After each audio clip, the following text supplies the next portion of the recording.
하나님의 말씀은 열왕기하 6장 1절에서 23절의 말씀입니다. 오늘 비가 진짜 이제 가을비, 가을을 재촉하는 그런 비 같네요. 그전에는 비가 와도 여전히 무더웠는데 온도가 좀 바뀐 것 같습니다. 자, 오늘 이 두 가지 큰 이야기로 되어 있는데, 첫 번째 에피소드는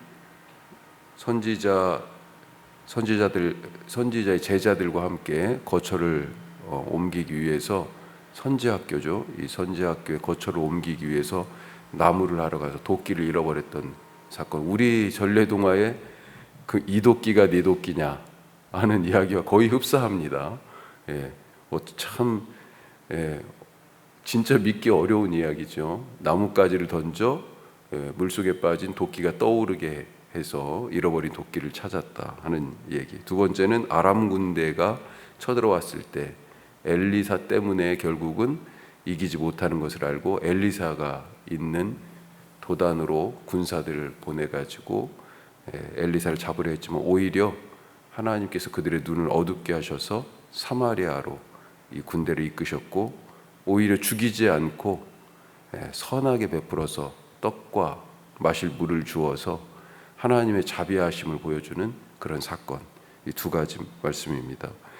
오늘은 우리 조금 다른 차원에서 이 부분의 말씀들을 조금 더 살펴봤으면 합니다. 첫 번째로 견디고 넘어가자. 우리 인생에는 견뎌야 될 때가 있고 참아야 될 때가 있고 버텨야 될 때가 있고 그렇게 넘어가야 할 시간들이 사실은 있을 때가 참 많이 있죠.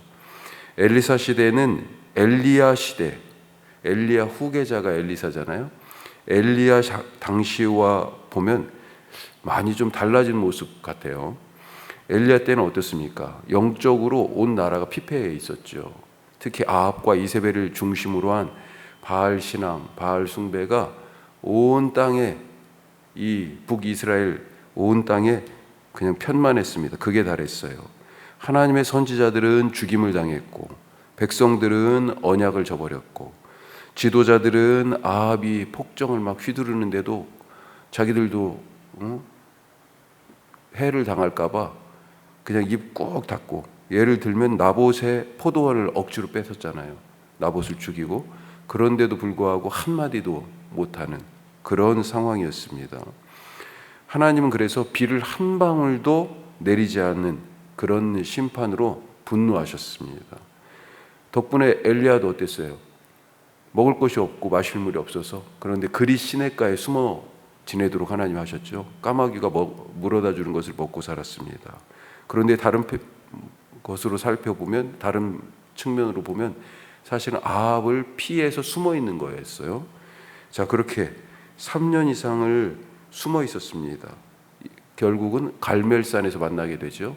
그리고 그 영적 승리를 거두게 되지만 산 아래로 다시 내려왔을 때는 상황이 여전히 똑같아요.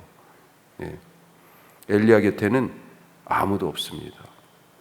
결국 엘리야는 외로운 싸움을 그만두고 싶다, 그런 절망으로 광야로 가서 죽음을 구하죠. 자, 하지만 엘리사 시대인 지금은 어떻습니까? 상황이 많이 바뀌었네요. 물론 엘리야가 승천할 때, 그때 제자들이 다수가 등장하는데, 익명의 제자들이, 선지자의 제자들이라고 불려지는 그룹이 엘리사 시대에는 여기저기에 있었습니다. 여리고, 길갈, 베델, 갈멜산에도 있었을 것 같고요. 이런 곳, 이 여러 곳에 우리가 소위 선지학교라고 부를 수 있는 선지자 훈련학교가 있었죠. 자, 규모는 어느 정도였을까? 2장에 엘리야가 승천할 때, 그때 선지자의 제자 50명이 나옵니다. 50명. 아마도 이때가 요단강 근처였으니까 여리고 아니었을까 이렇게 생각합니다. 여리고에 있는 제자 그룹. 4장에서는 기근에 배골고 있는 제자들 100명이 나옵니다. 자, 그때 야채 스프 끓여주잖아요.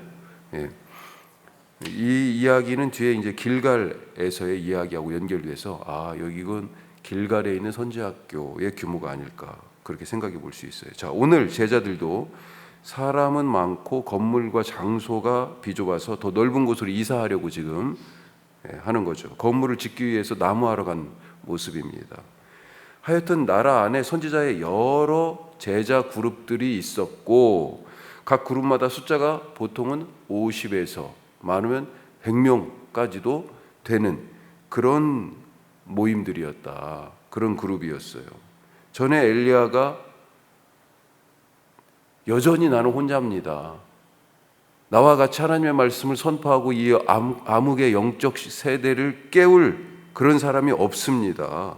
그렇게 외로워할 때 하나님께서 7천이 있다. 바알에게 무릎도 꿇지 않고 입맞추지도 않은 7천을 말씀하셨는데 그 말씀이 지금 이루어진 것 같은 그런 느낌이에요. 어떻게 이런 날이 왔습니까? 온 땅의 우상 숭배가 팽배해서 엘리야 혼자 고군분투하던 게 엊그제인데 그런데 어떻게 나라가 이렇게 변했습니까? 그때 누군가 바로 엘리야 같은 사람이 외로운 싸움을 싸우고 그렇게 혼자 버티고 견디고 눈물을 흘리고 외로워서 몸부림치고 상처에 아파하고 그러면서 기도했기 때문은 아니겠어요? 지금 우리 각자의 상황이 때로는 견디고 버티고 아파하고 그럴 때일지 모르겠습니다. 그런데 어떻게 지금을 그럼에도 불구하고 기도하며 견딜 수 있기를 바랍니다. 새로운 부흥의 날, 회복의 날, 새 살이 돋아나는 날을 하나님 우리에게 주심을 믿으시기 바랍니다. 자, 두 번째로 쉬운 방법이 아니라 바른 방법으로. 쉬운 방법이 아니라 바른 방법. 우린 본능적으로 쉬운 방법을 자꾸 선택하려고 하는 그런 유혹이 있어요. 선지자의 제자들이 비좁은 선지 학교를 이전해서 새로 짓기 위해서 지금 나무하러 갔습니다. 자, 그러니까 누구에게 사실은 쉬운 방법이 있어요. 누구에게 돈을 딱 주고 값을 지불하고 이렇게 지어달라고 딱 하면 자기들은 수고 안 하고 좋죠. 간편합니다. 하지만 지금 직접 나무부터 해가지고 거처를 지어야 되는 거예요.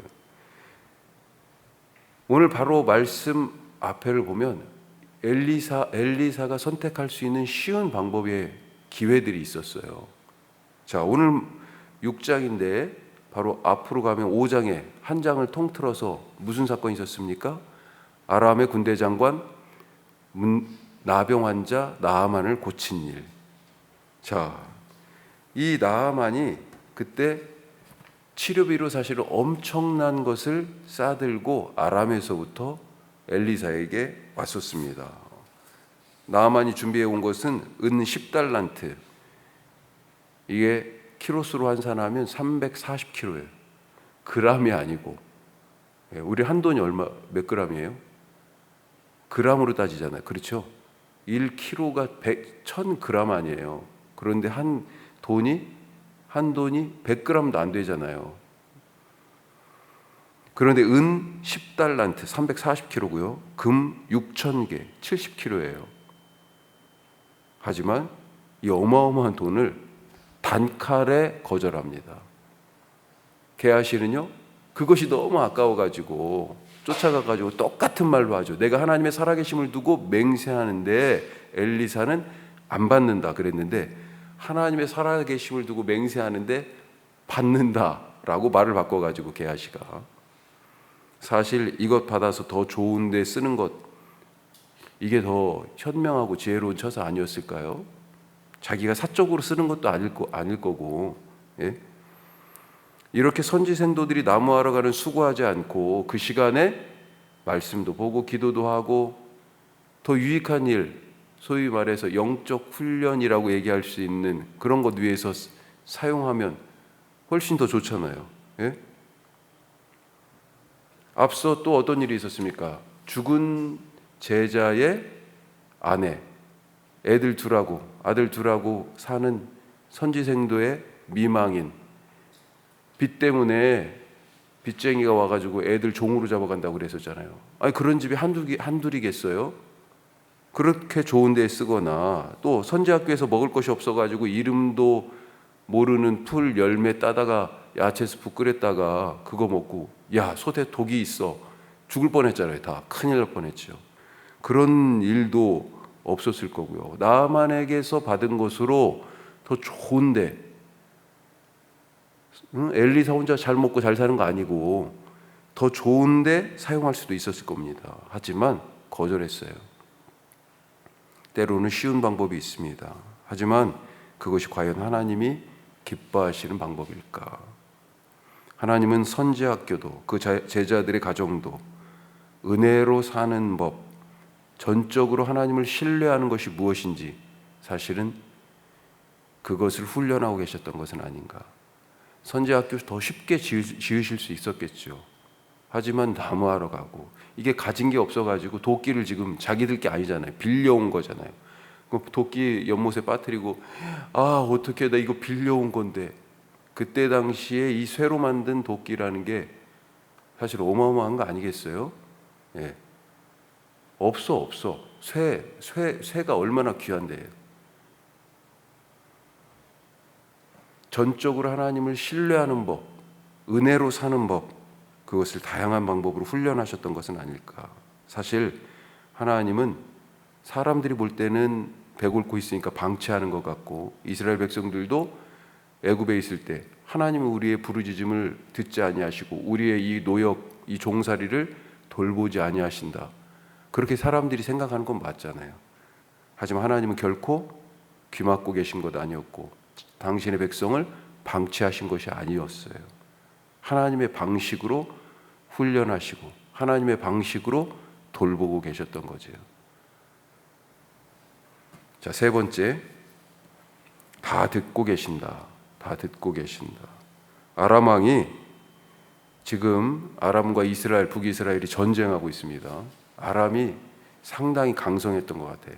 5장에 그 나아만도 아람 군대 장관이잖아요. 나아만 고쳐달라고 이스라엘에 보냈을 때 이스라엘 왕이 옷을 찢으면서 이제 우리 죽겠다 이거. 그만큼 아람이 강성했다는 거죠. 자, 지금 전쟁을 합니다. 그래서 우리가 아무데 진을 치자. 아람 군대가 전략회의를 해가지고 작전을 세워서 군대를 파병했는데 이스라엘 군사들이 딱딱 지키고 있는 거 아니에요. 그게 한두 번이 아니었다. 지금 그렇게 되어 있습니다. 적국의 이동 경로를 알고 일단 군사들을 탁탁 보내서 방비하기 때문에 아람 군대가 공격하는 거 안 통하는 거죠. 허탕입니다. 아람 왕은 불안했습니다. 왜요? 아니 이건 지금 우리만 아는 건데 자기들의 군사 작전이 다 고스란히 노출돼 있는 것처럼 보였기 때문에 야 여기 스파이 있는 거 아니야? 그렇게 얘기하죠.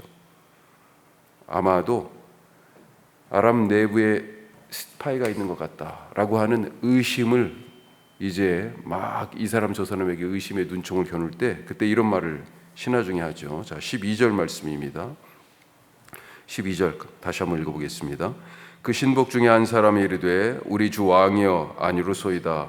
오직 이스라엘 선지자 엘리사가 왕이 침실에서 하신 말씀을 이스라엘 왕에게 고하나이다. 당신이 아무리 은밀하게 얘기해도 다 알고 계셔. 지금 그렇게 얘기하잖아요.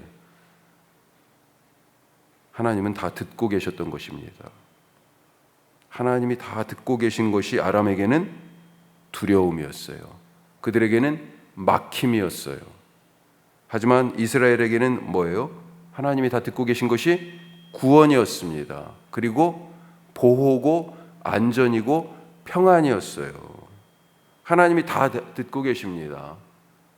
어떻습니까? 그래서 하나님이 다 듣고 계시다는 이 사실 때문에 두렵습니까? 아람 사람들은 두려운 거죠. 이스라엘은요? 평안해요. 구원이에요. 하나님이 다 듣고 계신 것이 패망의 공포냐 아니면 구원의 희망이냐 심판의 떨림이냐 아니면 회복의 치유하심이냐 하나님이 다 듣고 계시는 것이 하고 싶은 것이 다 막히는 인생의 막힘이냐, 아니면 살 길이 열리는 것이냐. 하나님이 오늘 다 듣고 계세요. 평안과 형통이 우리 가운데 함께하는 하나님이 다 듣고 계시기 때문에 기쁨이 넘치는 하루가 되시기를 축복합니다. 기도하겠습니다. 세 가지 말씀 나눴습니다. 견디고 넘어가자. 버티고 견뎌야 될 때가 있어요. 엘리야가 그랬잖아요. 쉬운 방법이 아니라 바른 방법으로 가자고요. 예, 쉬운 방법은 나아만에게 돈 받아서 선지학교 짓는 거였습니다. 하지만 엘리사는 그걸 선택하지 않았어요. 알고 보니 모든 것이 하나님을 신뢰하고 하나님의 은혜 안에서 살아가는 법을 배우는 시간들이었어요. 세 번째로 다 듣고 계십니다. 다 듣고 계세요. 두려워하지 마십시오. 하나님의 자녀는 아버지가 다 듣고 계시기 때문에 평안하고 안정감을 느끼고 형통합니다. 오늘 그런 날 살게 하여 주옵소서. 기도하시고, 우리 이제 추석 명절을 앞두고 벌써부터 이동하는 우리 식구들이 있습니다. 하나님, 가족과의 만남 속에서 은혜가 넘치게 하시고 감사와 기쁨으로 가득 차게 하시고 오고 가는 길 위에 동행하시고, 우리뿐만 아니라 나라 전체가 막 이동이 많은데 하나님, 이 나라가 미래가 있는 나라 되게 하여 주옵소서. 기도하시고, 내일 우리 2부에 연합으로 예배합니다. 하나님 기뻐하시는 예배 되게 하옵소서. 우리 다 같이 기도하겠습니다.